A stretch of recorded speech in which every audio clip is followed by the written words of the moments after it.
Помеѓу минатото кое се губи и днината која се надзира, ни се случува живот. Дали? Ова е реалноста на македонското општествено живење. Пред и по Преспанскиот договор паѓаат ли стегите во државата што важеше за заробена? Дали помирувањето е процес кој дава резултати и зошто поделбите меѓу македонците се уште се големи? Каде се ветените реформи во правосудството, системот, битката со корупцијата, јавната администрација? Грција пред ратификацијата на договорот со Македонија, дали членството во НАТО ќе и компензира сите емотивни прашања што се појавија овде. Во студиото на 24 отворено архитектот на договорот од Нивици, министерот за надворешни работи. Добро вечер и добре дојдовте во нашето студио. Добре ве најдов, добро вечер. Новинарката Слободанка Јовановска, уредник во весникот Независен. Добра вечер. И за вас Љупшо Петковски од невладиниот сектор Евротинг. Добра вечер и за вас. На линија го имаме и Јоргос Пападакис, новинар кој што моментално е во Брисел, кој што добро ги познава и грчките, но и македонските релации. Добра вечер и за Пападакис. Министре, Грција е пред ратификација на договорот со Македонија. Наредните неколку денови ќе бидат особено интересни во Атина. Нашите новинарски екипи се веќе таму. И сите очекуваат дека овој процес ќе тече мазно. Што очекувате вие во однос на тоа што ќе се случува во Атина? Денеска заврши дебатата со 29-26 во корист на договорот од Преспа во Комисијата за надворешни работи на грчкиот парламент. Не е дека беше многу мазна дебатата. Јас мислам дека кога се работи за парламентарни демократии, кога има таков жесток судир или разлика во мислењата на владеачките партии со опозицијските партии, иако сигналите говорат дека трендот е добар и оди кон позитивен исход, мислам дека треба да држиме една доза на внимание, иако влогот е толку голем, што мислам дека тешко е да се замисли, да се измести целиот овој процес од таа патека, да се заврши.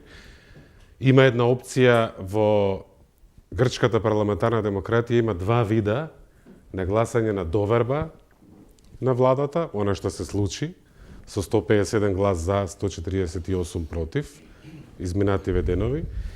Има и гласање за недоверба на владата. И она што денес слуша, можно е опозицијата да го иницира тој процес, тоа ќе значи пауза од овој процес на ратификација, ќе се дебатира 2 дена, 3 дена, тоа ако тоа се случи. Така што ќе видиме, наше е сега, бидејќи ние поминавме низ исто така многу тежок процес, да гледаме, да видиме таму. Каква е улогата на македонските официјални представници во ова? Комуницирате ли со вашите колеги во Грција во однос на тоа што се случува сега во Грција? Редовно, ние на некој начин, ако беше претходно линијата на подалба Македонија од една страна, Грција од друга, сега линијата е силите за напред од една страна и мислам дека тоа е споделено чувство дека сме заедно, бидејќи интересот е тука, влогот е заеднички, а силите ретроградни за назад се исто така во известна смисла заедно. И мене, кој имаше напишано една креативна колумна, од и двете опозиции тврдат ова е национален пораз. Дури одат до национална трагедија, ама од многу различни перспективи.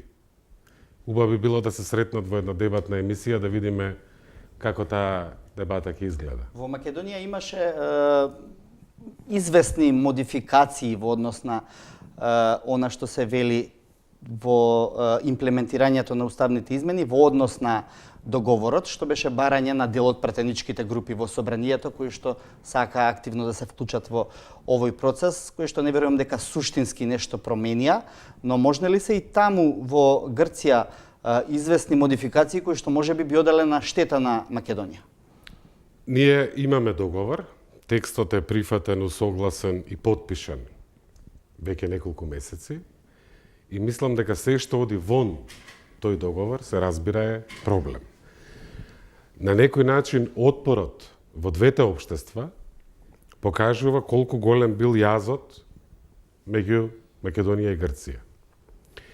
И тоа што одвај успеавме да најдеме начин да го споиме за да се надмине овој проблем, мислам дека не би било многу препорачливо да се вратиме во таа фаза. Ние сме веќе во една финална фаза. Последните чекори од целиот овој процес, што долго трае и не за чудо, и ние, меѓутоа и други трети земји, наблюдувачи, добронамерници го нарекуваат историски исчекор. Бидејќи во регион што е многу богат со историја, меѓутоа ретко создава иднина, се обидуваме нешто такво да направиме, да излеземе од тој ровот на историјата. Таа е многу важна, меѓутоа неа не можеме да ја смениме, можеме иднината да си ја обликуваме. Благодарам за сега. Јовановска, од еден независен новинарски аспект, како може да изгледа ова гласање во грчкиот парламент? Очекувате ли изненадување? Не, искрено не очекувам изненадување. Мислам дека распоредот на силите таму веќе се гледа. Мислам дека во Грција е созреано чувството и дури на тие што се противат на договорот дека мора нешто да се направи со Македонија. Реално на грците им истекува времето. Ние имавме една популарна изрека, нели, времето работи за нив, па работи за нас. Едно време работеше за нив, меѓутоа мислам дека ако го ја пропуштат оваа шанса, времето веќе нема да работи за Грција. Они се свесни дека за прв пат една влада во Македонија прифати ерга омнес принцип и дека тоа нема да се повтори и мислам дека ќе направат се да помине договорот. Јас лично не очекувам никакви изненадувања на гласањето. Единствен проблем според мене е што се они пред политичка кампања и веројатно го користат договорот за политички поени да собираат.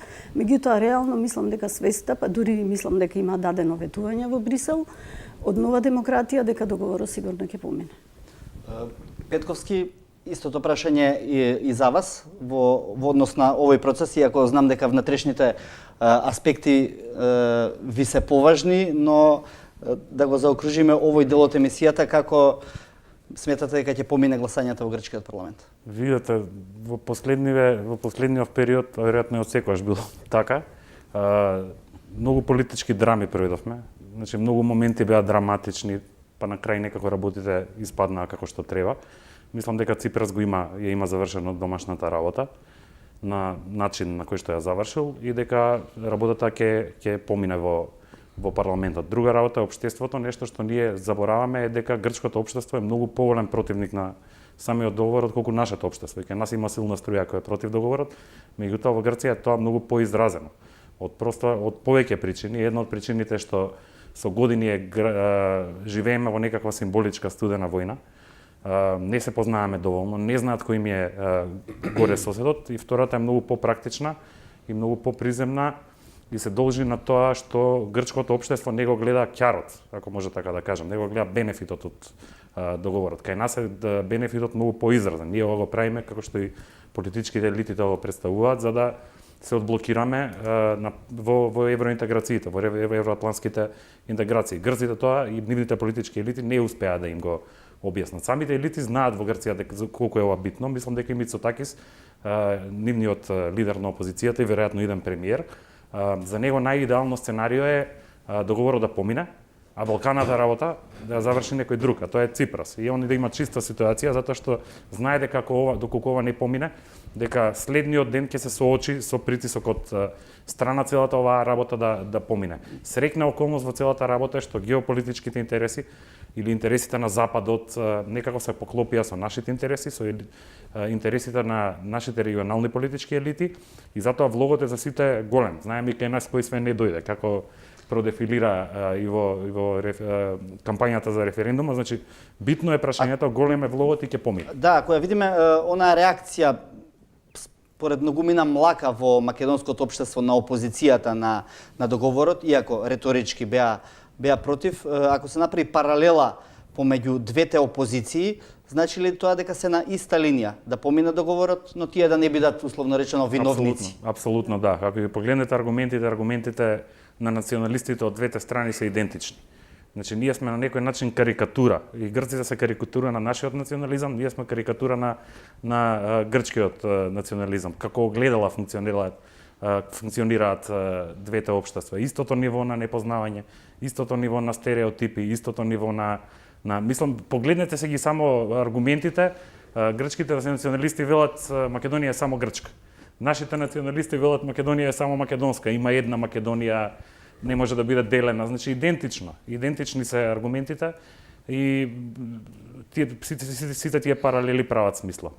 Добро, тука сакам да го вклучам новинарот Јоргос Пападакис, кој што има свој поглед на случувањата во Грција, се разбира ги следи и македонските работи. Господине Пападакис, добро вечер уште еднаш во студиото на Телевизија 24.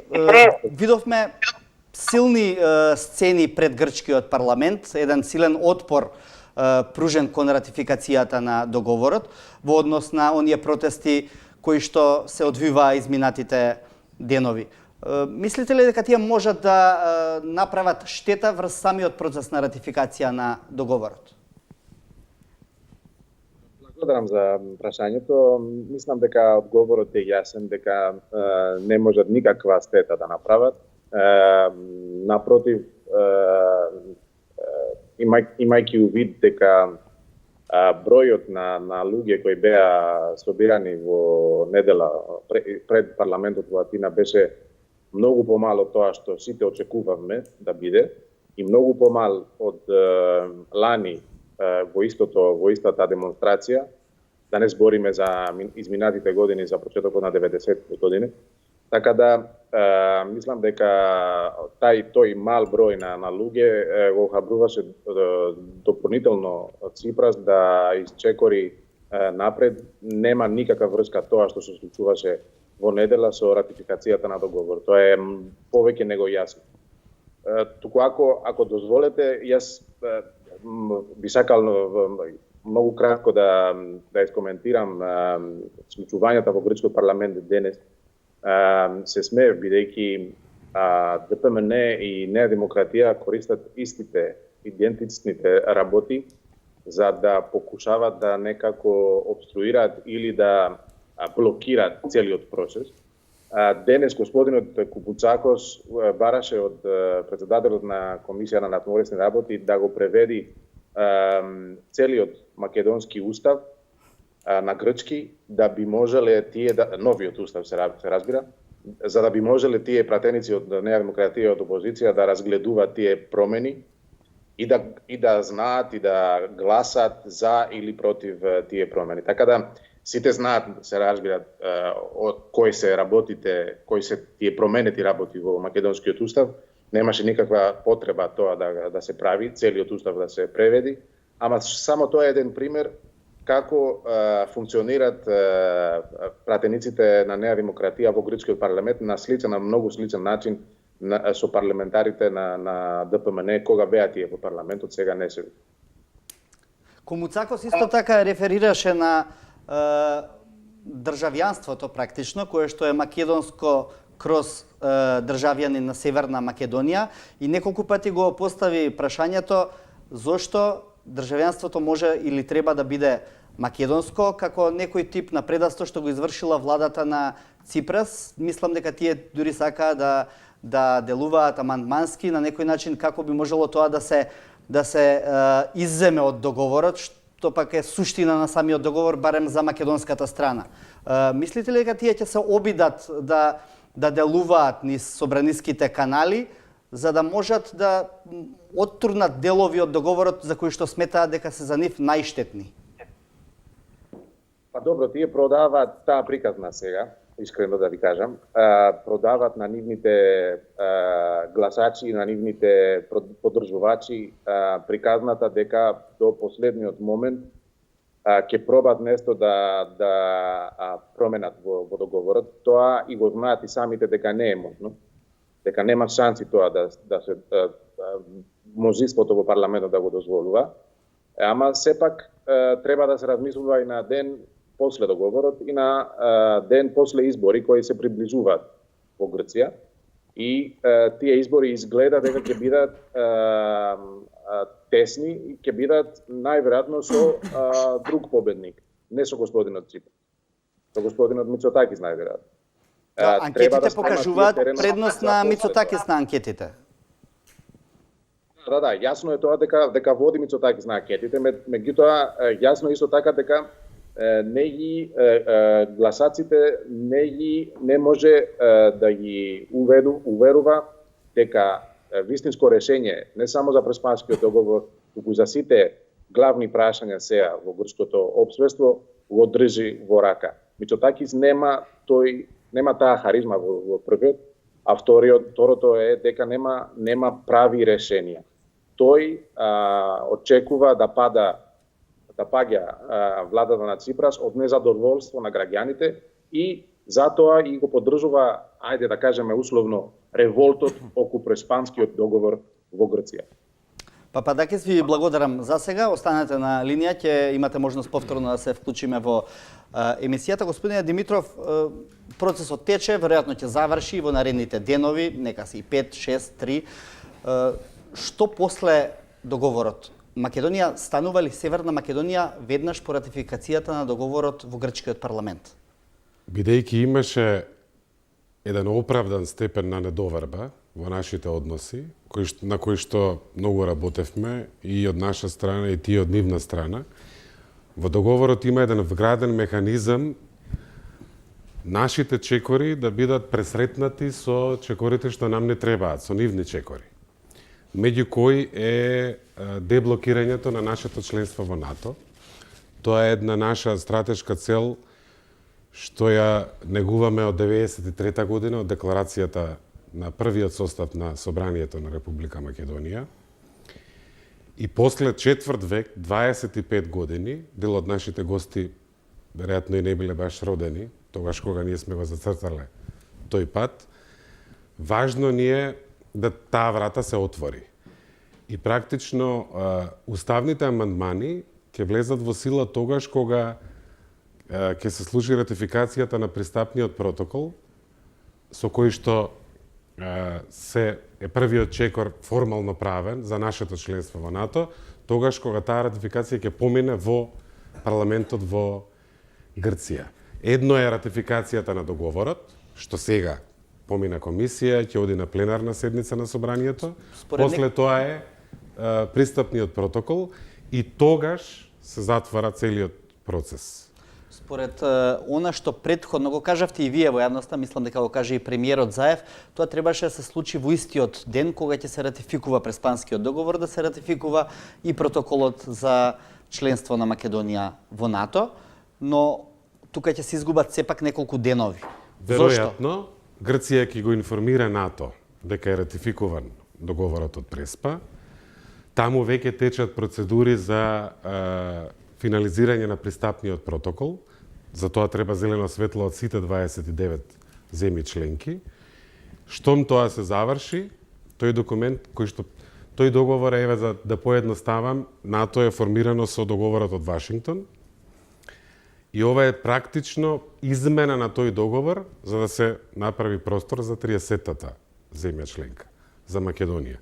Потоа тоа ќе оди во Атина и ќе се затвори целиот процес која ќе помине сите 29 парламенти и конечно кај нас и протоколот и Вашингтонскиот договор така изменет ќе помине во собрание и ќе го подигнеме македонското. Меѓутоа столче на НАТО масата ќе добиеме веднаш штом ќе се потпише пристапниот протокол кој што го потпишуваат земјите членки.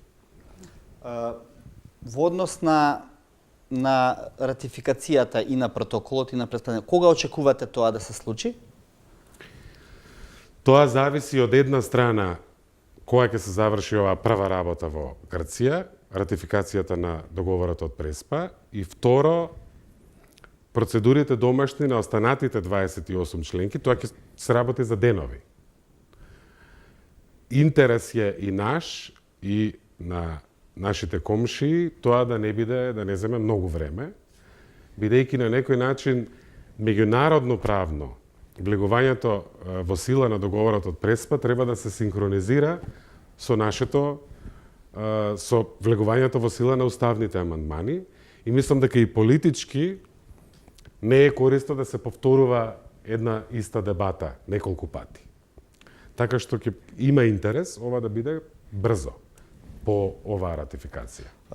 Денови, една недела и така. Од 7 до 15 се проценките. Ја избегнувам да давам. Проценките се од 7 до датуми. 15 февруари. Што значи тоа во практичната примана на новото уставно име во Република Македонија? Северна Македонија. Има во договорот една фраза која што вели разумни административни практики. Тоа е она што ние можеби почесто го нарекуваме разумен рок. Има работи што можеби можат многу брзо да се спроведат, има работи за кои што ќе треба повеќе време. Например, патни исправи. Ајде дојдеме на патните Министерството, исправи. Например, да. таблите на границите, дали веднаш ќе се сменат во Република Северна Македонија? Барем она кон јужната граница можеби. Кога се работеше на времената спогодба, што беше прв чекор за некаква нормализација на односите со Грција, 95 година, таа не беше доволна и после тоа се донесе еден меморандум за практични мерки за спроведување на времената спогодба. Договорот нема многу прецизни формулации во оваа смисла. Туку е ова споменато, некои начални рокови и разумни административни практики. Тоа значи дека се додека има добра намера и се спроведува договорот, наместо да се изигрува, во рамките сме на договорот. Тоа треба да се нарача, да се направи и така натаму. И мислам дека ако има едно пристојно ниво на разбирање, какво што го има, бидејќи меѓу другото овој процес создава и блискост. Една, ова ќе оди така како што ќе оди. Меѓутоа, во договорот нема одредби што ова многу прецизно го Во однос на регулира. патните исправи, дали тие ќе се менуваат со секое наредно вадење на нов пасош на граѓаните? Тие нема да бидат веднаш, бидејќи тоа е една голема работа, еден тежак процес. Рокот е 5 години, нема да биде веднаш.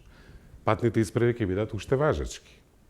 И редовно, како ќе истекуваат роковите, ќе се вадат нови, како и воопшто да немало таква некоја посебна потреба. Меѓутоа и за нови, да речеме граѓани на кои што им истекуваат патните исправи скоро, Министерството за внатрешни работи нема залиха на други патни исправи.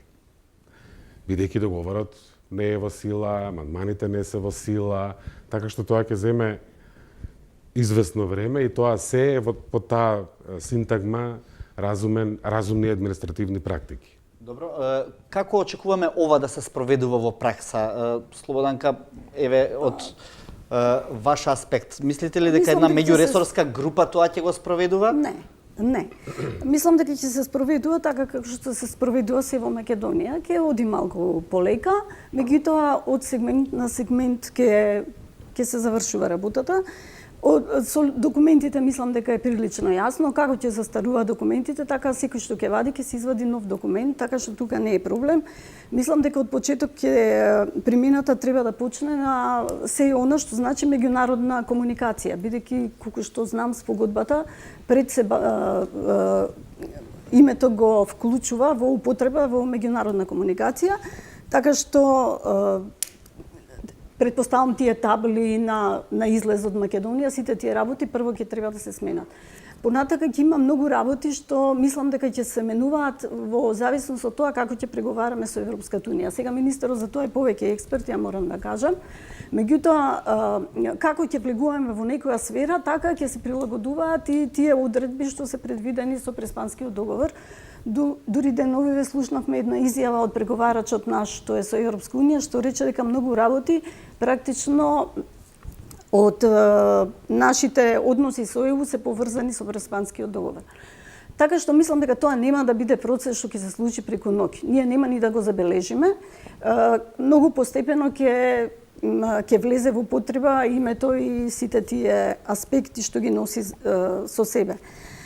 Мислам дека има сепак, еве јас како новинар што ја следам таа работа долго, Има некои нејасноти што не знам дали некој воопшто има одговор во моментов. Еве се уште се поставува прашањето, на пример, знаеме сите дека државните институции место на пример као армија на Република Македонија ќе се вика армија на Северна Македонија. Меѓутоа не знаеме како ќе се вика на пример МАНУ, како ќе се вика Македонската опера и балет, како ќе се викаат на пример дали ТВ Сонце ќе мора да си го симне знакот од Вергина. Таа обврска и некој од 95-та година ја имаме. Таа е во однос Има на... такви некои работи што не ми се дојаснети и од Тоа веројатно станува збор за јавните институции, приватните институции или телевизии можат да си ги користат називите кои што Не, во однос на знамето, на знакот. Знакот Таа е Вергина, обврска од 95-та година. Знакот Вергина, дури имаше карикирање деновиве, имаше такви некои текстови дека опозицијски дека и некои партии ќе треба да си го сменат името, почнувајќи од СДСМ, дека нема да се вика Социјалдемократски сојуз на Македонија, туку на Северна Македонија. Не знам, мислам дека има еден корпус на нејасноти што ќе треба низ практика да се решат.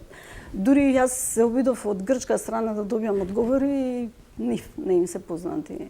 Петковски ќе создава ли имплементацијата проблеми во општеството или во релациите меѓу двете држави, и во блиската па и во нешто среднорочната иднина? Мислам дека да, ќе се променат и политичките динамики, можеби ќе дојде во Грција, многу е известно, скоро да има и нова власт која што ќе диши во врат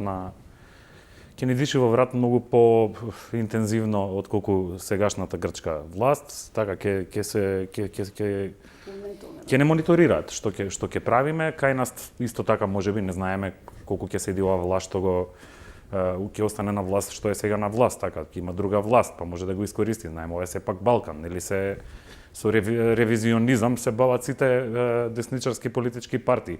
Така што, меѓутоа се додека некако во добра вера се одвиваат работите и во духот на договорот. Договорот не определува точни механизми за се, туку ги дефинира повеќе принципите, не може да има длабина за све. Затоа е битно да се спроведува во добра вера, да се спроведува на начин што нема да создава непријателства, нема да создава тензии во односите со Грција и во тој случај имплементацијата ќе си тече. Меѓутоа, кога збориме за имплементација конкретно на ваков тип на договори, тоа се години. Ние имаме договор за дека ќе се договориме за историјата. Ние не знаеме колку ќе трае нашето договарање за историјата. Ние не знаеме колку ќе трае нашето договарање за учебниците. Правните аспекти се појасни, мислам, трговските аспекти. Ова е еден тежок идентитетски спор, кој што ќе се решава со години. Може ли оваа имплементација која што административно во разумни рокови ќе се одвива да создаде проблеми на остатокот од општеството, односно во делот на реформите, па повторно во трка со имплементацијата на договорот од Преспа, да добиеме алиби за евентуално неспроведување на други реформи и активности во државата? Не би рекол и јас. Во однос на тој административен дел, што го споменавте и Преска и вие што го споменавте, на промена на името. Замислете го целиот корпус на закони во Македонија што постои така. И затоа е мудро направено договорот да се тоа врзе со отварањето на одредени поглавија, како ќе се менува името. На тој начин ги охрабруваме и грците. Од 5 години. Така, но на тој начин ги охрабруваме грците да не блокираат, затоа што знаеме дека они имаат можност да но ова те не блокираат гарантира при дека за 5 отварањето години на Македонија ќе влезе во Европската унија. Апсолутно не. Таму е од отварањето на поглавје во таа област, од тој момент, од отварањето на поглавјето. Наредни 5 години. Почнува од бројувањето. Од тогаш почнува. Така што имплементацијата е врзана со нашето напредување кон Европската унија. Што значи дека имплементацијата не е најдоцна 5 години од стапувањето на сила во договорот, туку од отварањето на поглавјата, што значи 10 на 15 години доколку се заврши. Со дистинкција, едното се однесува на нови документи, а другото се однесува на постоечките документи. Прашањето ми е дали доколку Македонија никогаш не стане членка на Европската унија, малку е ова реторичко, малку е песимистичко, дали тоа значи дека ние сепак ќе бидеме Северна Македонија во сите институции, документи и се Нема тоа да на може што да следи. се спроведе договорот до крај. Ќе има области каде што нема, бидејќи е врзан со отварање на поглавја. 35 поглавја. Секое поглавје во една област. Така што нема да може да се спроведе ако ние не напредуваме кон Европската Унија. Министре, кога ќе ги информирате Обединетите нации и останатите земји со кои што Македонија има воспоставено дипломатски односи за промената на името? Штом влезат уставните амандмани во сила, односно со втората ратификација на грчкиот парламент на пристапниот протокол за нашето членство во НАТО. Вие учествувавте во создавањето на договорот. Некои велат вие сте архитект на овој договор. Сметате ли дека овој процес може да биде ваш политички капитал понатаму или пак пречка во политичката кариера? Ова е многу поголемо од политичка кариера, веројатно е и двете. Обично кога се решаваат тешки прашања се троши политички капитал. Мислам дека ние во ова влеговме многу искрено, многу отворено и не мислевме на како тоа ќе се отсликува врз нашите политички кариери. Ќе имаме гласови, нема да имаме гласови, бидејќи е влогот многу поголем. И мислам дека дури и луѓето што многу го следат ова прашање, има, се разбира, и луѓе што целосно разбираат што се случува. И тука малку ќе имам една разлика со Љупчо, она што го спомна. Ова не е прашање само да ги отвори вратите напред. Го има тоа многу како мотив. Да се деблокира НАТО во услови кога во нашиот регион не сите прашања се затворени, се зборува за промена на граници. Нашето членство во балкански контекст значи Македонија е тука да остане во овие граници. Да не бидеме во таква една неизвестност што ќе биде за 5 години, за 10 години. Во однос на ЕУ исто така како алатка за реформи, бидејќи ние преку ноќ нема да станеме вистинска европска демократија. Пак мора ние да ги направиме промените, меѓутоа ќе бидеме во еден процес што ќе ни помогне. Меѓутоа има уште еден дел, а тоа е завршувањето на нашата државност, што ја почнавме 1991 година, бидејќи Обединетите нации ни создадоа правна обврска со резолуциите од 1993 година да го надминеме овој проблем. И дури идентитетски гледано, ова е и за нас растење, меѓутоа и за нашите соседи, со договорот од Преспа за Грција, бидејќи ние, идентитетот не е само за меѓу нас, тој е и спрема другите. И договорот преку член 7 овозможува нашето разбирање за тоа што е македонец, македонка и така натаму, да коегзистира со македонскиот идентитет во грчка смисла. И тоа што ние сме цело време предизвикани на едно многу чувствително прашање како народ, ова е еден чекор кој што става точка на тие идентитетски предизвици, бидејќи во меѓународното право една држава не може да ви признае во таа смисла идентитет на народ, на етничка припадност, ама истовремено не може и да ви негира, бидејќи тоа е резултат на чувство и на еден историски процес. И договорот преку член 7 става точка на тие предизвици, тоа е наша работа, како се чувствуваме, дека сме македонци, македонски народ, македонскиот јазик е таму, да не заборавиме ние заради ова немаме документи со Европската Унија каде што се споменува или подпишани се на македонски јазик и така. На некој начин ние идентитетот си го имаме негувано претходно во поранешна Југославија како една од 6 републики, како независна држава, ама ова е еден вид на меѓународна афирмација. Добро, и тоа за сега ќе ве вратам на кариерата не или контра багажот соседите, ваш. туку заедно со нив. И за нив е ова многу благородно растење. Добро, тука ќе го И вклучам мислам дека е повторно. корисно Ќе го и за- вклучам повторно господинот Пападакис. Господине Пападакис, имплементацијата на договорот во Грција, апропо овие идентитетски прашања. Веројатно е исто толку, ако не и поемотивно, како што рековте во минатото јавување, поемотивно доживеано. Во однос на тоа, се дефинирали со овој договор конечно да речам, овие гранични недоразбирања што постојано висат врз Балканот. Кога и како би можело да дојде до одредени конфликтни ситуации. Не зборуваме сега за Македонија и Грција, меѓутоа висат многу балкански спорови кои што се уште нерешени. Колку ова затвара едно поглавје кое што ќе помогне и на целиот Балкан? Мислам дека тоа е тешко да се одговара сега. Немаме уште ратификација од грчката страна. Ќе мора да почекаме и за спроведување на договорот од двете страни, за да имаме бар еден прв пример од тоа што се случува. Сигурно е добро да се преговараат луѓе, особено луѓе со различните мислења како што беа до сега македонците и грците. Во таа смисла договорот е еден добар прв чекор врз тоа, кон таа насока. Од другата страна, јас лично и како член исто така на раководството на Виножито, мислам дека договорот персе има и добри и лоши страни. Во моментов во Грција доживуваме добрите страни на договорот.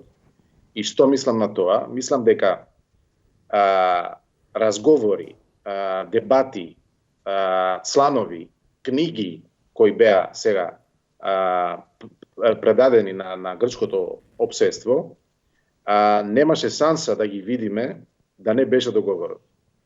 Сега се разговара, се преговара за македонците во Грција, се преговара за македонскиот идентитет, за македонскиот јазик пред се зборува дека постои македонскиот јазик, дека постојат луѓе кои се не се грци по род или по етнос, ако сакате да кажеме.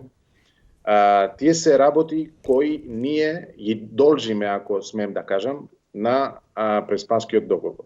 Немаше да ги имаме толку брзо. И затоа треба да фаќаме шанса, да ја фаќаме шансата и за да видиме како тоа ќе биде добро, како ќе се развива добро за македонците во Грција и за сите малцинства во Грција, бидејќи знаете и вие многу добро дека Грција останува една многу ригидна земја што се однесува на различноста и на малцинствата. Во таа смисла фактот е дека се преговара, се разговара, има емисии, има книги, има чланови, има многу работи и се надевам дека сите ќе го искористиме тоа за да пред се да ја информираме грчката јавност за што се случува внатре во Грција. Јас веќе 20 години и во рамката на Виножито и во било која прилика тоа го зборувам, дека треба да биде една голема отворена дебата во грчкото општество околу тие болни прашања, малцинствата и различноста. И сега имаме бар една шанса тоа да го направиме. Зборувавме за имплементацијата на договорот и колку во Грција, доколку дојде до смена на власта, ќе може да се користат механизми кои што во одредени сегменти ќе го блокираат договорот или ќе го толкуваат на различен начин од тој што го толкуваат владите кои што се сега на власт. Сигурно нема да биде мед и млеко. Нема да биде лесно со новата власт. Особено ако таа власт ќе биде самиот Мицотакис без коалициони партнери, како до сега Ципрас. Тоа ќе биде тешко. Се разбира дека и Мицотакис, и самиот Мицотакис има граници доколку може да стане, доколку може да прогура македонската страна и европската страна околу договорот. Пораката на Меркел пред неколку седмици, кога беше во почетокот на година, кога беше во Атина, беше многу јасна и на него и на Ципрас. Да не се играт и проиграт со тој договор. Тоа го знаат. тука во Брисел од сите политички групи во Европскиот парламент сте за договорот. Дури и од матичната партија на господинот Мицотаки. И тој го знае тоа многу добро.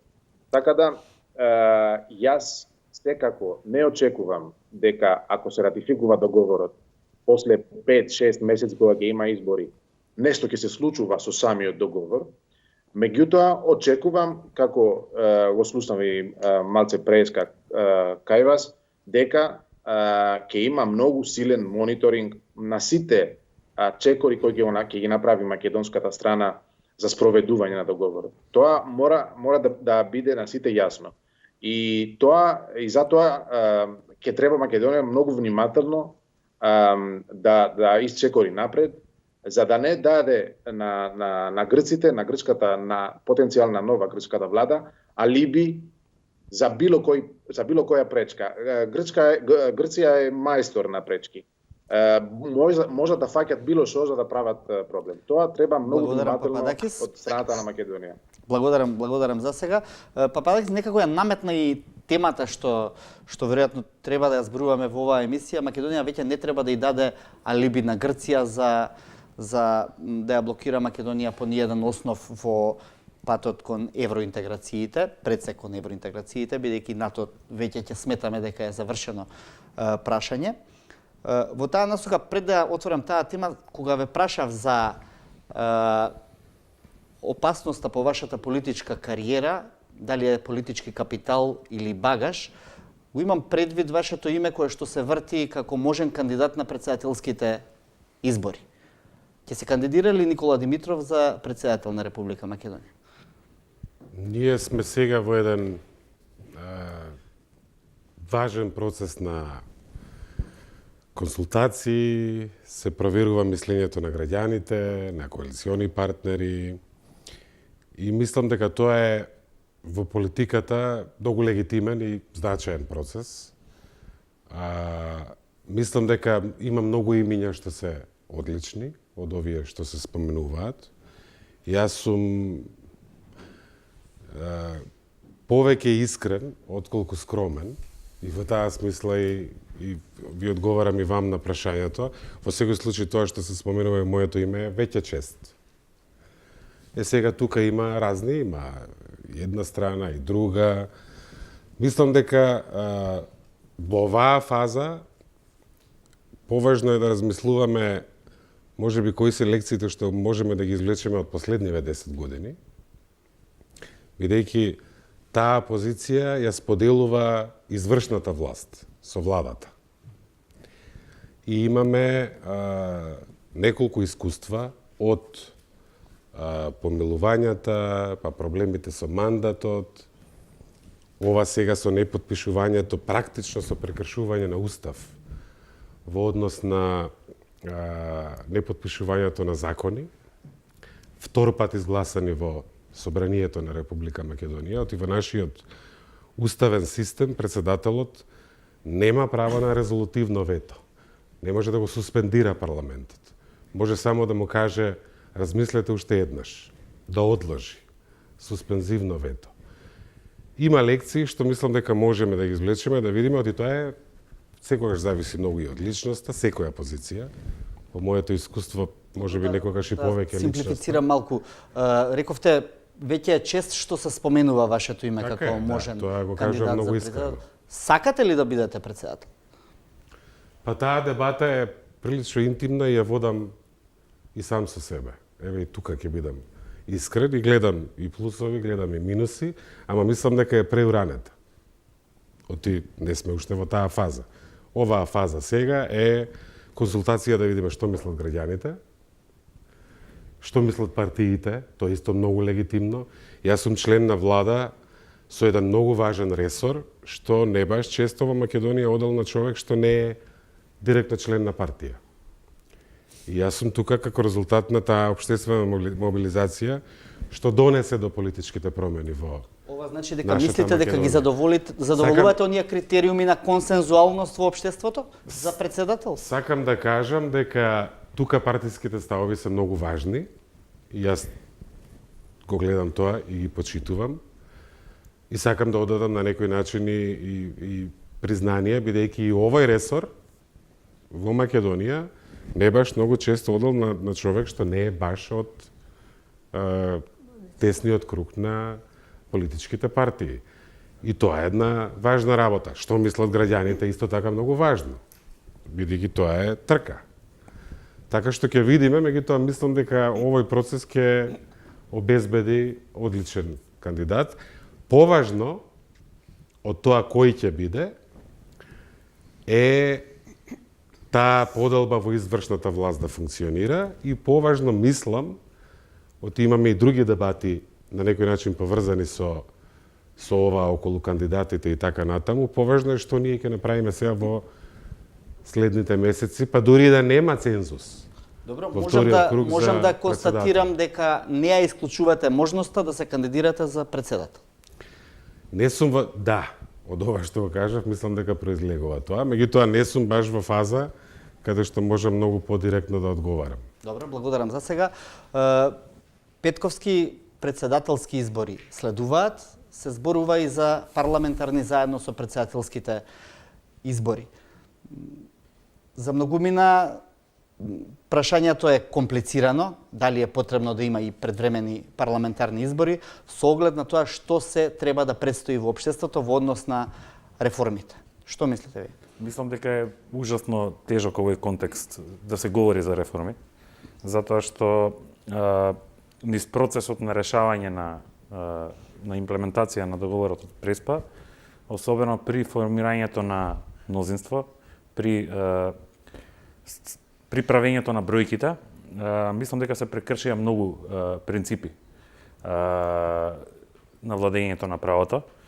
Не треба да забораваме дека со политички одлуки се направи амнестијата, се отиде и чекор натаму, се донесоа закони, односно измени на закони, конкретно на кривичниот законник, за кои што граѓаните, невладините организации изразија сомнеш, многу оправдан сомнеш, дека се направија заштитење на лични партикуларни интереси на луѓе со кои што се правеа диловите, чии што гласови беа потребни. И моето генерално чувство е дека изминативе 2 години, веројатно поради недостаток на капацитет на нашето општество, државата, елитите, се запостави внатрешната агенда. Ако говориме за ЕУ има и пристапувањето кон ЕУ и европеизацијата на општеството, таа има два аспекти. Едниот е, тоа станува збор за надворешна политика, каде што министерот за надворешни, каде што вице-премиерот се битни. Меѓутоа, ЕУ пристапувањето е пред се внатрешна политика. Ние сакаме да одиме во ЕУ граѓаните, за да се смени нешто во внатрешната политика, да во сите тие аспекти на нашето живење се случат некакви промени. Од тоа воздухот да е подобар, до тоа да имаме владење на право. Мислите дека владењето на правото беше сериозно подкопано со амнестијата што беше направена конкретна годината? Најсериозно е подкопана довербата на граѓаните, на конституентите во оваа држава. Зголемено е нивото на цинизам, а знаеме колку беше тешко изминатите години да го победиме тој цинизам на граѓаните, борејќи се против заробената држава, против една форма на авторитаризам со каква што се соочувавме. Најтешкиот, најголем наш непријател беше цинизмот. Значи, недовербата на луѓето дека нешто може да се смени. Длабоко вкоренетата верба дека сите се исти, дека што и да не треба да се излегува на улица, за токму тие работи ги изгубивме низ овој процес и низ начинот на кој што се тера овие работи. Ја ќе ви кажам само еден пример. Има милион примери, значи за како се тераат одредени законски решенја, како се тераат одредени процеси, и ово е доста свеж. Се случува во моментов. Знаеме дека и во Прибе, во итните реформски приоритети, во дискурсот на највисоките европски представници, тајните служби оправдано и безбедносниот систем оправдано и нивните реформи биваат посочувани како приоритетна област, што треба што треба сериозни системски реформи да се направат. Потсетете се 3 децени наназад колку скандали се излезени од УБК. Потсетете се колку злоупотреби на власт имало. Малку да убрзам на поентата. Значи во моментов се случува дел од реформата што се однесува на УБК. Сака власта да го оддели УБК од МВР. И освен и ќе се вика со ново име, нема се вика така, се избра моделот дека ќе се одвои од МВР, се носи еден закон друг за координација на разузнавачката заедница, многу интересен збор. Значи, начинот на кој што се тера процесот, ние имаме представници, граѓанските организации имаат представници таму, брзањето не ни дава верба дека ќе се направат системски реформи. Кога се прават системски реформи... Не е квалитетен процесот? Не е квалитетен народски процесот. би се рекло мачката со опашката или? Значи, битните работи се во деталите. За да бидеме насочени на деталите, треба време. И некогаш треба и да се закочи, и не треба, не знам, под кринка на план 18 и некое брзање, па ние не сме криви за брзањето. Брзаме затоа што не сме ги правили да работите на време. Знаете, да се дојде до некои решенија што не се доволно квалитетни. Не можете да добиете, не знам, образложение за потреба од законот ваков тип, каде што пишува дека нема да има овој закон импакт врз човековите права. Огромна моќ е концентрирана во овие институции, за да процесот биде поставен на нивно менување на начин на кој што е поставен. Ова значи дека како пример за еден куп други работи. За мене ќе биде многу битно кој ќе седи во антикорупцијската комисија. Знаете, имаше примери каде што низ консултациите на некои партиски представници таму им излетуваше кога се кршеа копија дали треба бидат 5 или 7 членови, па чекај кај се нашите двајца. Ме разбирате со каков тип на менталитет се соочуваме. Доколку ние не го победиме тој менталитет, а ЕУ може да ни помогне и рамката да го победиме тој менталитет. Не може автоматски да го смени. Додека не го победиме тој менталитет, ништо не сме направили. Добро. Ова да заклучам дека не сте за предвремени парламентарни избори во овој момент? Сакате да зборувам од позиција на загрижен граѓанин или да зборувам од позиција на некој што сака да ги советува политичарите? Еве и овие што се на власт и другите. Мислам дека едното и другото. Од позиција на граѓанин, мислам дека на оваа држава е преку глава од избори, е преку глава од неизвестност. Мислам дека дури и политичарите подценуваат колку луѓето разумно го примијат целиот овој процес, ама исто така забораваат какви се очекувањата. Очекувањата овде се да влеземе во инвестициски циклус, да влеземе во дебати што ќе ни го подобрат животот, да влеземе во дебати како парите да ги потрошиме на подобра енергетска ефикасност, подобар воздух, ова само го земам како пример, а не да влегуваме повторно во некои приказни. Од аспект на некаква политичка логика, мислам дека власта после ова и со покажаното досие, многу ја одговараат избори, затоа што ова е последна шанса да го пресретнат паѓањето на рейтингот, а знаеме дека следната година е веќе изборна. Крајот на следната година е веќе изборна година. Дури со грогирана, како што сакаат некои луѓе да представат опозиција, мислам грогирана опозиција која што има преку 20% рейтинг континуирано. Значи, ова е последна шанса, ми се чини, за власта, доколку сака да... Благодарам за сега. Јовановска, прашањето за предвремени парламентарни избори, апропо реформите. Јас исто како него мислам дека преку глава не е од избори, дека не гледам суштинска потреба за такво нешто. Политичките калкулации што се водат, што се поврзува со тоа дали ќе се обезбеди цензус или не, мислам дека како од аспект на обичен граѓанин не ми значат ништо. Едноставно ние чекаме владата да си ги засука ракавите и да направи нешто поконкретно што ќе го почувствуваме во секојдневниот живот. Реално ова бавење со стратегиски теми, а за поставување на темите кои што значат стандарди секојдневие на граѓаните, мислам дека отиде предалеку. И со сета почит, мислам, знам дека процесот беше тежок и сето тоа, меѓутоа има министерства кои што може да си ја завршат работата изминатите 2 години, а не гледаме резултат. Мислам дека недозволиво бавно се одвиваат реформите и дека треба да почне нешто конкретно да се работи, бидејќи сме веќе, како да кажам, заситени од големи празни ветувања.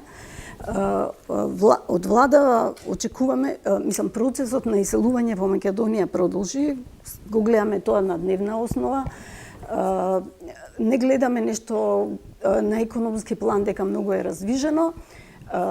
Премногу политика има се уште во државата, премногу има обструктивна политика во државата, премногу има политички калкулации, премногу има се уште за мој вкус корупција, и целото време се одвлекува вниманието со некакви големи прашања, а реално она што ги интересира граѓаните се запоставува. Мислам дека изборите само ќе ни го потрошат времето, без оглед на тоа што може да придонесат нели за претседателски избори. Конкретно сакаме една влада да си го заврши мандатот и да покаже тоа што го ветила да почне да го стварува. Министре, го слушате ли вие гласот на јавноста во однос на тоа што треба да се прави во однос на ова прашање околу избори или не избори, или владата конечно треба да се зафати со вистинска работа дома, внатре, бидејќи, како што рековме, главните прашања за Европската Унија не се прават веќе во Брисел, ќе треба да се прават тука, во Скопје, во Битола, во Штип, во Демирхисар, а не само во преговорите со Брисел. Од преговорите не зависи ништо доколку домашните задачи не бидат испоставени. Апсолутно. Мислам дека уште Гледстон, еден либерален политичар британски, вели добрата надворешна политика почнува со добро владење дома. Тие две не можат да се исклучат целосно. Затоа што не може да се презентира еден наратив, една приказна, ако нема што да се соопшти во смисла на добри чекори, реформски во случајов. Ова што велите го слушате ли гласот на јавноста, мислам дека е многу важно. Сега јас ќе се обидам да бидам многу отворен. Јас е јасно дека сум представник на владата. И од друга страна го чувствувам и овој притисок и мислам дека оваа критика е важен дел од правецот каде ќе се движиме. Убава работа да немаше критика. Тоа ќе беше многу поголем проблем. Мислам дека треба да ги ставиме работите во една реална перспектива. Ние сме во 20-тиот месец од работењето на оваа влада. Имаме година и пол зад нас и еден месец плюс, бидејќи 1 јуни почна. Тоа не е многу долго време да размислиме каде бевме тогаш. Не стаа една перспектива. Има тука малку и менеджмент на очекувања. Јасно е дека ние бевме жедни како граѓанство и сме за нормалност, за еден нов начин на водење политика. И мислам дека најголемиот чекор што Македонија го направи како резултат на политичката криза на слаби институции, каде што многу сила, многу политичка моќ во еден човек, општеството наше е жедно за нормалност. И политиката сакала не ќела. Кој е пребавен ќе биде казнет од граѓанството, тој што е малку побрз ќе биде веројатно можеби поддржан, ама ние ќе си направивме чекор напред како општество. Тоа мислам дека е неспорно. Неспорно е дека имаме трансформација една крупна во смисла на демократската, како се владее. Многу е појавно, многу е потранспарентно, има повеќе слух за јавноста. Јавноста беше, да речеме, извадена од такт кога се слушна дека има посебни бонуси членовите на Државна изборна комисија и покрај нивните плати кои што се солидни. Имаше таква реакција што мора да се дадат оставки. Имаше се уште една комисија, нешто слично, со Дик ја спомнав, државна, со антикорупцијска. Така што после исто така не е... дека вие сте задоволни од напредокот дома на оваа влада? Ние не можеме да бидеме задоволни, бидејќи се додека Македонија не си направиме европска, за да го запреме овој тренд. Тоа е нашата најголема битка на нашава генерација. Е Македонија да си направиме европска, да може човек да има добар живот овде, за да не си ја бара среќата надвор. Тоа е задачата. Додека тоа не го оствариме, не можеме да... Јас само ги ставам работите... Не, почувствува кај вас некое самозадоволство тоа што се случува во делот на реформите или во делот на тоа што заробената држава веќе не е заробена. А заробената држава не е заробена веднаш после 27 април, кога настапи новото, практично кога новата влада беше јасно дека ќе дојде на власт. Младен, ме прашавте да одговорам. Моето искуство е дека премногу црнила влијаат лошо на енергијата што прави држава и преголема еуфорија исто така влијаат лошо на енергијата што прави држава. со цела почит на тие што се збеснати спрема владава. Ама ајде го споредиме тој бес, да речеме, со извештајот на Европска комисија од јуни минатата година. Таму Македонија имаше видливо подобар извештај од земји што се веќе во преговорите. Така што мора да имаме една таква... Ние сме далеку од тоа каде сакаме да бидеме.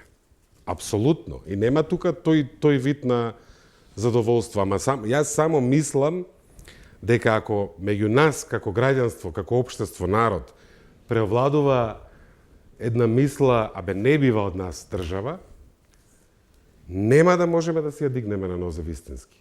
И затоа сакам, прво пред се кон себе си, и таков еден апел кон другите, се разбира, тоа е само моje скромно лично мислење, да имаме малку, дека е многу ретко црно-бело.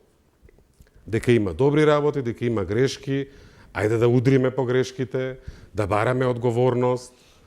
Така што, и моето искуство како случаен политичар, јас сум се бавел со дипломатија, ама јас сум сега директно ја чувствувам таа одговорност, кога луѓето имаат надеж во тебе, кога не можат да те гледаат. Многу ретко е полето како оваа нашава маса овде прилично празна и мазна. Овој интерес, овој принцип, таа држава, и мислам дека најдобро што, и затоа ја викаат политиката уметност на можното, да одиме ние во тој правец.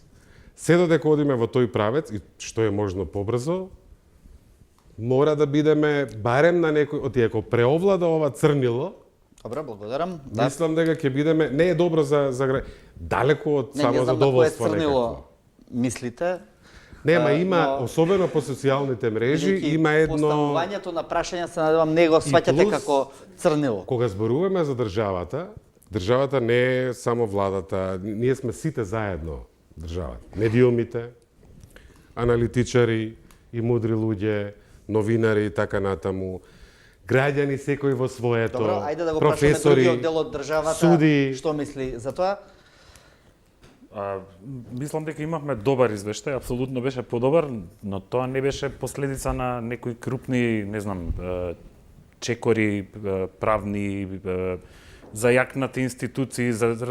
Тоа беше последица затоа што се промени контекстот и беше последица на фактот што храбро влеговме и тоа многу пати сме го потенцирале. Така и како што сме фалеле, така имаме право и да критикуваме. И мислам дека малце не е фер да се нарекуваат луѓето што критикуваат ширачи на црнила. Тој малце New Age. Добро, окей, така испадна. Така испадна, но Добро, окей. се чини истото го Се забележав погледа, и јас, се а што погледа, двајцата сме го забележале, веројатно имаме... Така што крупниот контекст се промени. недоразбирање. Значи, Значи, го нашето решиме. општество Повеле. живееше и живее во како се вика тоа, во пост шарената револуција, имаше големи очекувања, знаеме како се тера работите, не дојдовте на власт на шведски избори. Само една реченица, и се така извинувам. Ја често си проверувам стари Facebook статуси и мислам дека е корисно. Нели, сам себе, имав еден, велам, кризата на неодговорност ќе се затвори тогаш кога ќе има одговорност. Се додека нема да има одговорност, ние сме уште во политичка криза. Ние уште имаме пресуди. Има процеси. Имаме, сакам да со тоа што, и тука ми е балансот. Окей. Двата државни интереси се многу силни. Стратешкиот, да излеземе на чистина, да ја поминеме линијата, ово исто така. Оти без тоа исто немаме. Така, окей. Значи тој го поминавме и мислам дека и вие како Како се министер да се поправа малку добивте во однос доста на шарената пофалби. револуција. Така, добивте доста пофалби од јавноста. Две крупни прашања се решија, договорот со Бугарија, што е дел од истото, да кажеме, од истата последна епизода на македонското прашање, ако сакате у тој контекст да го ставиме, договорот од Преспа. И со тоа Македонија покажа дека на Балканов може да се решаваат тешки прашања и затоа се подредени политички елити од околниве држави, дури оплашени од нашата влада и така натаму. Значи, крупните работи ги решивме. Проблемот е што луѓето сакаат да гледат ситни работи. И тоа не се ситни работи. Воздухот не е ситна работа. Амнестијата не е Колку ситна брзо се тераат судски постапки, не е ситна работа. Па видете, мислам, колку депозити чуваат банките и луѓето, граѓаните, домаќинствата и фирмите у банките, огромни депозити. И што кажува тоа? Дека има кеш, дека има пари. Тоа кажува дека најсигурно им е да идат на мал ризик, да ги стават парите во депозити, затоа што не сакаат да инвестираат. Дајте тука нешто да промениме. А за тоа да го промениме треба да се пратат силни пораки дека нешто овдека ќе се менува, дека нема да продолжи неказнивост. Со целиот процес како се Груевски избега. Не гледаме казнивост. Дури на символичко ниво не гледаме дека некој е казнет. Најбитниот лик, символот на да кажеме све што беше зло последните 11 години. Крупниве зверки со некои партикуларни закони, законски решенија се практично амнестираат. Се веќе не гледаме каде дали му се кратат како да кажеме канџите, крилата, дали се одредени, не знам, имаше брифинзи за новинари од Министерство за правда, каде што некои чудни решенија се предлагаат, што воопшто не ни даваат верба дека одиме во зајакнување на владењето на правото и на сите тие вредности за кои што се прокламираме. И затоа мислам дека работава во следниот период за вас и за сите ќе биде ѓаволски тешка. Ќе биде ѓаволски тешка да објасниме на луѓето, да им ја вратиме вербата. После сите овие шокови што ги претрпевме, така, ќе биде многу тешко. Ќе биде многу тешко и мора да се покажат конкретни примери. Значи, поентата е не дека ние не го гледаме на напредокот, го гледаме и го прифаќаме и го признаваме, меѓутоа владата киксна на некои многу битни прашања, големи прашања, суштински, кои што ни оставаат впечаток дека нема сериозна намера да ја постави државата на цврста основа. Пред се мислам тука на амнестијата и на правната држава. Еве, еден пример само ќе кажам, ако го отворите сајтот на МВР, ќе видите дека листата на избегани од Македонија е во моментов неверојатно долга, нешто 2 метри. Значи, тоа се луѓе кои што требаше да одговараа за кривични дела, а се на слобода. Практично ние ја сменивме темата сега, не пишуваме кој ќе одговара, туку пишуваме кој уште остана да не одговара. И тоа доволно зборува за нашата разочараност од таа силна најава за борба против корупција. Мислам дека е тоа основната област во која што оваа влада разочара. Сега јас сум правник.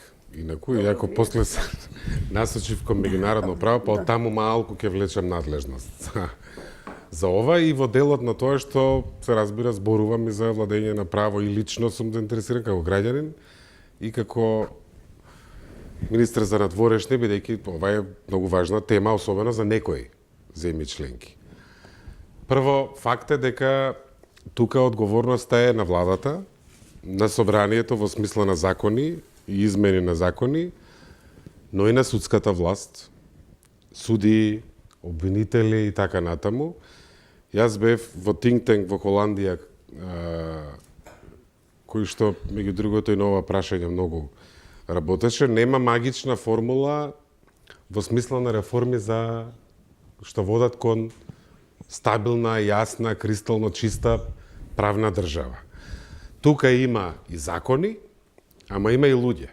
Можете да имате извонредни закони, тоа може да не функционира. Се работи за политичка волја и може политичка да има култура. Ке видиме, факт е дека тука мораме повеќе, факт е дека без таа верба, јас исто тоа слободен сум, без разлика што како граѓанин тоа да го кажам, еве и како министер, ако нема видлив напредок кон правна држава, тогаш тоа е сериозна работа. И од тоа зависи вербата во она дали ќе не биде и што треба да правиме. Не само во една метафизичка, да речеме, верба, туку и конкретна. Факт е дека имаме добра стратегија, што ја работевме. Факт е, еве, дури во однос на безбедносните реформи, ја не сум делот толку детално, Лјупче веројатно и повеќе од мене е во тек, ама ја не сум сретнал држава, колега, кој што има забелешки баш токму па за тој дел. Знам дека италијанецот кој што беше член од групата на Прибе, во првиот дел на првиот чекор ОТА, иако имаше критики од други невладни организации во Македонија, имаше многу позитивна оценка за таа работа. За овој вториот чекор, до некаде исто сум во тек, мислам дека е многу важно да е процесот инклузивен, да се слуша гласот на невладените и така натаму, ама искрено еден соговорник немам од земја членка од кој што сум почувствувал проблем во однос на овој дел. Има едно прашање за законското решение што сега се изготвува, што е важно во делот на внатрешната контрола. И тоа е многу легитимно прашање. Ама не сум слушнал дека ова нас ни е Прашање на да се биде или не. Добро, Петковски, имате тука реплика? Не знаев дека тоа е толку, те го спомна како пример, затоа Еве да прашаме колку од луѓе знаат дека се случува таа реформа од граѓаниве. Ја мислам дека треба да бидат запознаени. Треба што е можно поголем круг на луѓе да знае. Особено што правиме влага владата во системска реформа што треба да го оправи, подобри, така постави на здрави нозе секторот што во изминативе 30 години се покажал како еден од најпроблематичните. Треба да се говори за ветинг. Така, не можеме ние, како што рековте, не е некојаш само до законите, некојаш и до човековиот материјал е подеднакво важен. Дали можеме да правиме ние реформи во таков сериозен сектор со истите луѓе кои што учествувале во лошите практики, за кои што говорили Прибе, за кои што сите сме говореле, сме ги критикувале и така натаму. Сите тие работи, ја мислам дека треба да се отворат. И најмалку што може да се стори е да се обидеме да дојдеме до сите што се заинтересирани да дадат памет. Да алармираат, да кажат, во однос на тоа дали странците имаат забелешки, мислам дека ова е првенствено наша работа. Така, ние па знаеме како и порано и денес можеме да ги користиме странците за да алармираме едни кон други различни актери во општеството. Далеку ми е од дека се што ќе кажат и странците грешат. Така. Меѓу другото има и држави членки во моментов што не се голема инспирација за тоа каква сакаме Македонија да си ја направиме. И апсолутно, мислам дека е важно да има дебата. Само кажав дека, бидејќи јас често добивам список на грижи од надвор и тие ги пренесувам и се обидам да помогнам нешто се.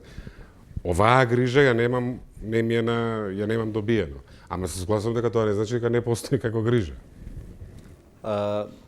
Министре, него чувме вашиот одговор во однос на предвремени парламентарни избори, да или не, ако вие се прашувате. Јас сум од оние, имаме една демократска дебата околу тоа прашање и во владата, и го има тоа и во партиите. Јас сум од оние што мислат дека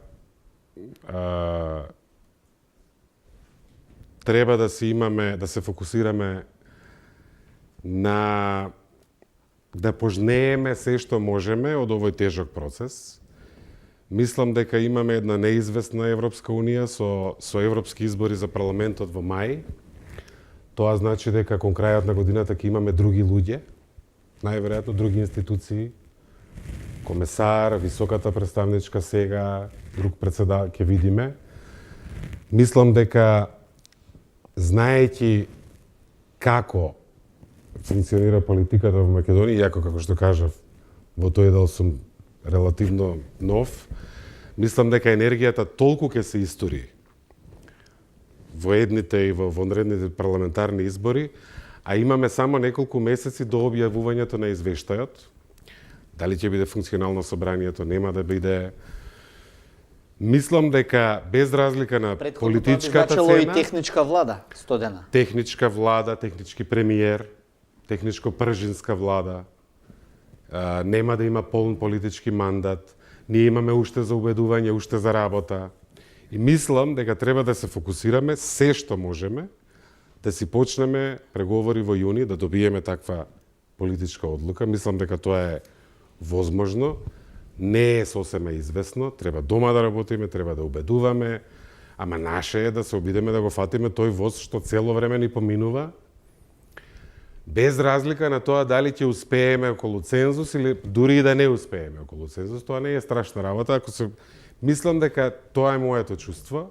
Мислам дека имаме еден состав на собранието каде што има можност за разговор, дури и за оние мерки кои што бараат двотретинско мнозинство. Ние не знаеме каков состав ќе имаме со нови предвремени избори и така натаму, така што затоа мислам дека може за таква нешто да дојде предвид, мислам дека повеќе логика има на есен или понатаму. Ама тоа е веќе една Тоа е за друга дебата и евентуално за зборување после председателските избори или евентуалното добивање на датумот за преговори со Европската Унија. Тука сакам да ги погледнеме поентите на вечерашната емисија. И се нема тоа да на може што да следи. се спроведе договорот до крај. Ќе има области каде што нема, бидејќи е врзан со отварање на поглавја. 35 поглавја. Секое поглавје во една област. Така што нема да може да се спроведе ако ние не напредуваме кон Европската Унија. Договорот не определува точни механизми за се, туку ги дефинира повеќе принципите. Не може да води лабина за све. Затоа е битно да се спроведува во добра вера, да се спроведува на начин што нема да создава непријателства, нема да создава тензии во односите со Грција. Мислам дека ќе се спроведува така како што се спроведува се во Македонија. Ќе оди малку полека, меѓутоа од сегмент на сегмент ќе се завршува работата. Со документите мислам дека е прилично јасно како ќе застарува документите, така секој што ќе вади ќе се извади нов документ. Договорот пер се има и добри и лоши страни. Во моментов во Грција доживуваме добрите страни на договорот. И што мислам на тоа? Мислам дека разговори, дебати, чланови, книги кои беа сега предадени на грчкото општество, немаше санса да ги видиме да не беше договорот. Господинот Пападакис ќе го вклучиме уште еднаш до крајот на емисијата. Тука некаде се договоривме дека ќе финализираме, бидејќи е веќе 22 часот, но колешката Јовановска ме замоли таа да праша нешто. Повели Слободанка. Ме интересира зошто министерот престојуваше во Турција, со каква цел и дали е точно дека имало некои непријатни барања со кои се условува нашето членство во НАТО од страна на Анкара. Ние сме... Нашата цел е правење пријателства. Тоа подразбира правење нови пријатели, ама и одржување на старите пријателства. Турција е земја што нас е секогаш била до нас, меѓу првите што не призна како независна држава, под уставното име Република Македонија, не поддржува многу цврсто таму каде што е членка, а ние сакаме да бидеме НАТО. Така што, ако во првиве 19-20 месеци јас бе фокусиран на тешките проблеми и правење нови пријатели, тоа не значи дека имам луксус, или ние како надворешна политика имаме луксус да не ги негуваме и старите пријателства. Тоа беше моја прва билатерална посета на Анкара, а Мевљут Чавушоглу, турскиот колега, беше првиот кој што ме посети само неколку дена како ја преземав позицијата. Должен посети на Словенија и на Црна Гора во смисла на билатерални посети и така натаму. Исто како меѓу луѓето, односите меѓу државите параат нега и грижа за интересот на другиот и така.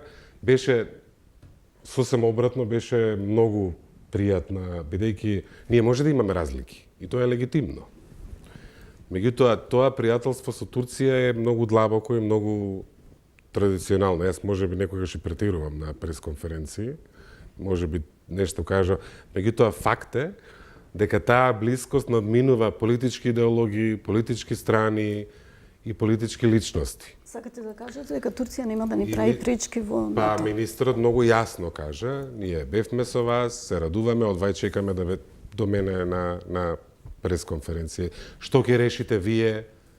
Честитки за храброста што се зафативте со овој проблем и тоа беше малку испинувано, мислам, кај нас во некои медии. Добро, благодарам. На крајот да го вклучам и господинот Пападакис, кој будно ја следеше оваа дебата што вечерва се случуваше тука во студиото на телевизија 24. Господине Пападакис, кога се ова би сумирале на крајот, предпоставувам дека предстои одново уште еден период кој што нема да биде така мазен и лесен не само во односите меѓу двете земји, туку и во двете општества подеднакво.